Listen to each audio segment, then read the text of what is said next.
You are seeing both Trump, who is panicking, and the people around him trying to cement as much power as it is possible to do as quickly as they can, because they see that it's crumbling.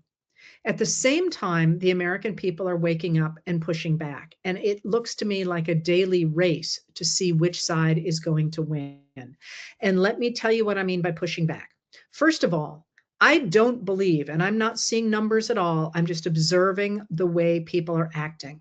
Um, sort of the space around the elephant, if you will. If ICE were able to attract people to work for it, they would not be having to offer signing bonuses of basically a year's salary. And for a job that you don't need a college degree for, they're going to pay back your school loans, and it's a guaranteed job with the government, and they can't get people to do it. I mean, honestly, that's a pretty good job. And they're having to offer, as I say, these signing bonuses. They're continually making it easier and easier to get one of those jobs. That says to me that people don't want to work for ICE, or they are entirely, the people who do want to work for ICE are entirely unemployable. One of the things that you've noticed perhaps about this administration is the number of people who went into it from podcasting or media or whatever, and are shocked at how much work it is to show up for a 9 to 5 job. You see Dan Bongino almost in tears talking about how much work it is. Jeanine Pirro, who was just confirmed as the U.S. attorney for the District of Columbia, talking about how, oh my God, this is so much work. She's only been there 4 days. And I've sort of been on both sides of this. I'm telling you, what I'm doing now is hard. Showing up for kindergartners every single day is a really different kind of hard, and it's a very different thing than showing up to do a news broadcast for an hour a day, which is not just, you do other stuff too. You got to do makeup, and you got to know your material, and you got all. But anyway, many of the people who are trying to work for ICE maybe don't have that skill set to be able to show up and show up for a regular 9 to 5 job, or however many hours it is, 8-hour job. So that's an area, I think, where you're seeing people resisting simply by not applying. That's a form of resistance. Some of you will get this reference.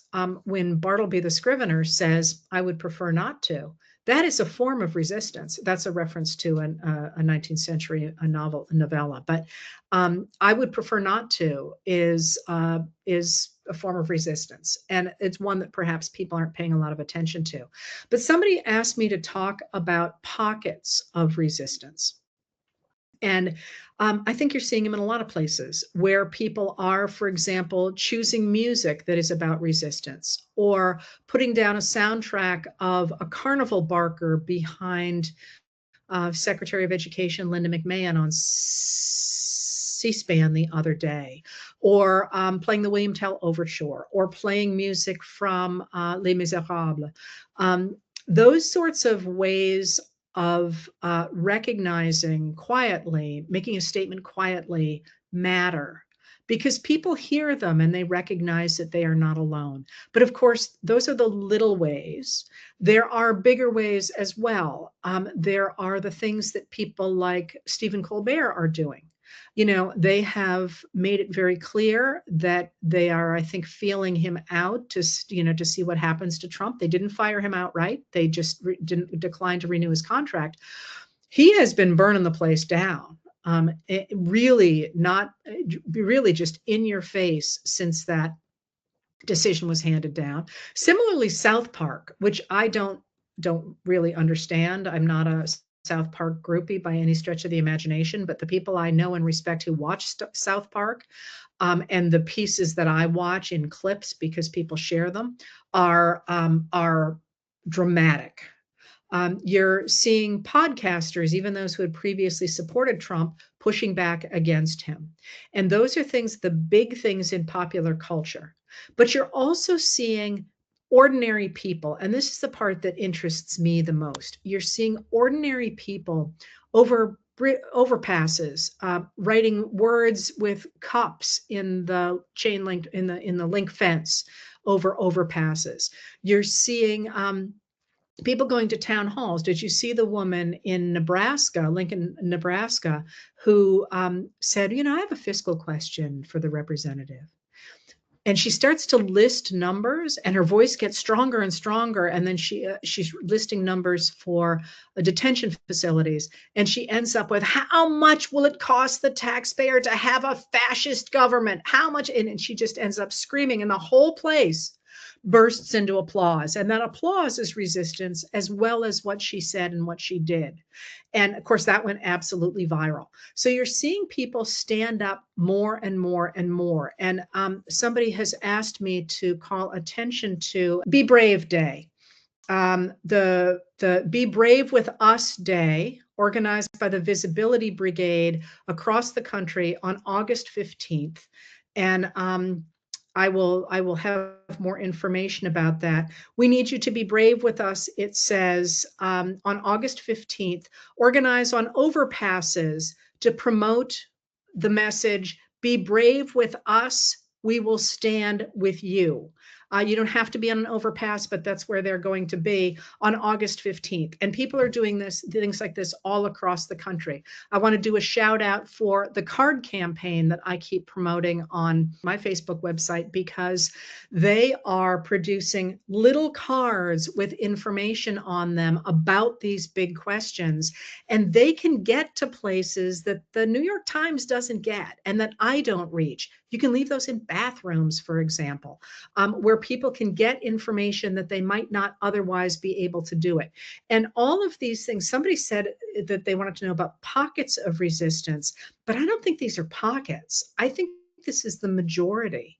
And the trick is, as somebody said, how do we stop the redistricting in Texas? We make it very clear that we will not stand for that. And a number of people, a number of lawmakers are going to ignore what the people want. That's very clear. They've made that very clear. But there are not a lot of other lawmakers who would like to be elected to office, and they will stand behind the majority of the American people, so long as we make it very, very clear that we are the majority. And we are. Remember that when people knew about Project 2025 before the 2024 election, only 4% of Americans wanted that to be put in place. And that is exactly what the Trump administration is putting in place, and trying to convince people that it has the power to do so with announcements like Trump's today, that he's going to run a new census, or with the deletion of parts of the Constitution, which, terrified a lot of people. That Constitution didn't change one teeny tiny bit by them knocking pieces of it off. So it is time in this moment for us, ordinary people, to recognize our power and to push back against the takeover of our system by an authoritarian, but also to articulate what we want from our government going forward.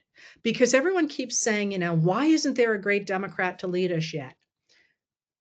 First of all, this is not just about Democrats. It's about Democrats, independents, and Republicans who care about democracy. But that person is there. We just don't know who it is yet, because we haven't articulated our full vision yet. And you can see a lot of people stepping up to the plate. Which one is going to end up being the one that we choose to follow? I don't have any idea.